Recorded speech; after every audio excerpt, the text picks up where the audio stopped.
Hello guys, तो आज हमारा टॉपिक है लिवर यानी जिगरा। सो गाइस, लिवर जो है वो both secretory and excretory organ है और ये लार्जेस्ट ग्लैंड है बॉडी में। इसका वेट 1.5 kg है और ये जो है हमारे एब्डोमिनल कैविटी के राइट साइड में ऊपर की तरफ प्रेजेंट होता है बिलो द डायफ्राम। ये जो है लिवर सेल से बनता है जिसे हिपेटोसाइट कहते हैं और स्मॉल ब्लड वेसल से बनता है। इसके अंदर बहुत सारे लोब्स होते हैं और हर लोब्स के अंदर बहुत सारे लोब्यूल्स होते हैं और हर लोब्यूल जो है वो हनी कोम शेप में होता है, स्ट्रक्चर में होता है। हीमोसाइट जो है वो अरेंज होता है प्लेट्स में और हर प्लेट में एक थिक सेल होती है और एक सेंट्रल वेन होती है। एक पोर्टल ट्राइड स्ट्रक्चर होता है जिसकी लिवर के अंदर प्रेजेंट होता है, जिसके अंदर ब्रांच ऑफ हिपेटिक आर्टरी होती है, पोर्टल वेन होती है और ट्रिब्यूटरी ऑफ बाइल डक्ट होती है।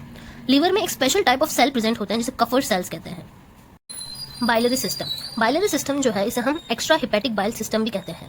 ये गॉल ब्लैडर और duct called extra hepatic bile duct इससे बनता है।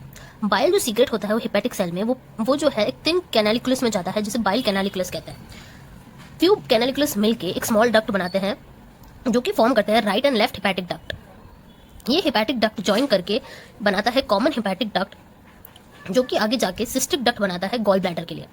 ये कॉमन बाइल डक्ट जो है वो यूनाइट होती है पैनक्रेटिक डक्ट के साथ और फॉर्म करती है कॉमन हिपेटोपैनक्रेटिक डक्ट जिसे एम्पुल ऑफ वाटर कहते हैं। एम्पुल ऑफ वाटर जो है वो डियोडेनम में ओपन होती है, जैसे हमने प्रीवियस पार्ट पैनक्रियाज में पढ़ा था। अब आता है blood supply to liver. Liver को दो सोर्सेस से ब्लड मिलता है, hepatic artery and portal vein. Hepatic artery से हमें ऑक्सीजनेटेड ब्लड मिलता है, पोर्टल वेन से हमें डीऑक्सीजनेटेड ब्लड मिलता है। ये जो हिपेटिक आर्टरी है वो आउटर से अराइज होती है और सप्लाई करती है प्योर आर्टीरियल ब्लड लिवर को। और जो है जैसे ही लिवर में एंटर होती है डिवाइड हो जाती है बहुत सारी ब्रांचेस में और हर ब्रांच जो है पोर्टल ट्रायड में एंटर करती है। और जो पोर्टल वेन होती है वो मिसेंट्रिक और स्प्लेनिक वेन से बनती है जो कि डीऑक्सीजनेटेड ब्लड लाता है स्टमक, इंटेस्टाइन और पैनक्रियास से। ये जो फ्लो ऑफ ब्लड होता है इंटेस्टाइन से लेकर लिवर तक थ्रू पोर्टल वेन, इसे हम इंटेरोहिपेटिक सर्कुलेशन कहते हैं। अब जो ब्लड फ्लो होता है लिवर में वो कैसे होता है? हिपेटिक डक्ट ऑक्सीजनेटेड ब्लड लाती है, पोर्टल वेन इंटेस्टाइन से डीऑक्सीजनेटेड ब्लड लाती है। ये डीऑक्सीजनेटेड ब्लड इंटरलोब्युलर वेन में जाके सिनुसॉइड्स में जाता है और यहाँ से ऑक्सीजनेटेड ब्लड सिनुसॉइड में आता है। सिनुसॉइड में मिक्स होता है हिपेटिक आर्टरी और पोर्टल वेन का ब्लड यानी ऑक्सीजनेटेड एंड डीऑक्सीजनेटेड ब्लड। यहाँ पे सारा ब्लड मिक्स होकर सेंट्रल वेन में जाता है। सेंट्रल वेन से लिवर से बाहर निकल के हिपेटिक वेन में जाता है। हिपेटिक वेन से ये इंफीरियर वेना केवा में जाता है और वहां से ये राइट एट्रियम में जाता है जहाँ पे सर्कुलेशन स्टार्ट होता है। Property and composition of bile. अब बाइल की क्या प्रॉपर्टीज होती हैं? कलर होता है उसका गोल्डन येलो या फिर ग्रीनिश फ्लूइड। ये जो है डाइजेस्टिव ट्रैक्ट में जाता है पैनक्रेटिक जूस के साथ through common ampulla of water duct. Bile और पैनक्रेटिक जूस जो है एम्पुला ऑफ वाटर डक्ट से इंटेस्टाइन में जाता है। इसका वॉल्यूम होता है 800 to 1200 ml पर डे और पीएच होता है 8 से 8.6 और ये अल्कलाइन होता है। इसकी स्पेसिफिक ग्रेविटी 1.001 से 1.011 होती है और कंपोजिशन होता है 97.6% वाटर एंड 2.4% सॉलिड। सॉलिड में जो है ऑर्गेनिक एंड इनऑर्गेनिक होता है। ऑर्गेनिक में बाइल सॉल्ट और बाइल पिगमेंट और इनऑर्गेनिक में सोडियम और पोटेशियम। जो बाइल फॉर्म होता है वो लिवर में होता है और बाइल स्टोर जो होता है वो गॉल ब्लैडर में होता है। अब बाइल सॉल्ट्स क्या होते हैं? बाइल सॉल्ट जो है सोडियम और पोटेशियम के सॉल्ट्स होते हैं जो कि कॉन्जुगेट होते हैं ग्लाइसिन और टॉरिन से।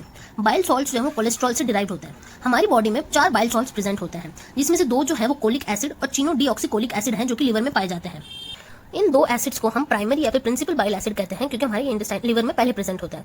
अब ये जो बाइल एसिड होते हैं ये due to bacterial action convert हो जाते हैं डीऑक्सीकोलिक एसिड और चीनो डीऑक्सीकोलिक एसिड जो है वो लिथोकोलिक एसिड में कन्वर्ट हो जाता है। अब इंटेस्टाइन में डीऑक्सीकोलिक एसिड और लिथोकोलिक एसिड जो है वो लिवर में जाते हैं थ्रू एंटेरोहिपेटिक सर्कुलेशन। अब जो डीऑक्सीकोलिक एसिड होता है वो और लिथोकोलिक एसिड जो होता है वो जो है सेकेंडरी बाइल एसिड कहलाते हैं। अब बाइल एसिड के बाइल सॉल्ट्स के क्या फंक्शन होते हैं? ये हमें डाइजेशन के लिए और फैट्स के अब्जॉर्प्शन के लिए रिक्वायर्ड होते हैं।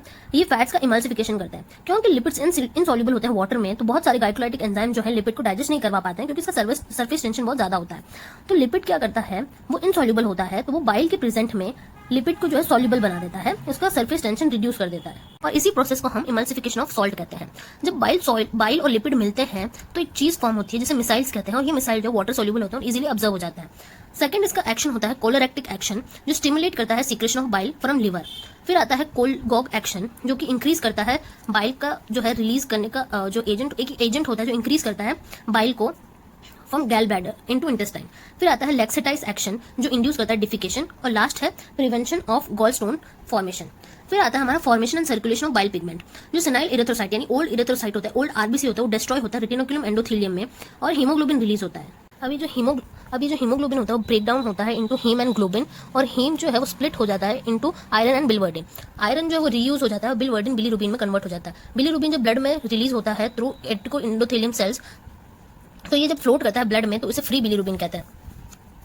कुछ घंटों के बाद ये जो है रिलीज हो जाता है इनटू द लिवर सेल्स और लिवर में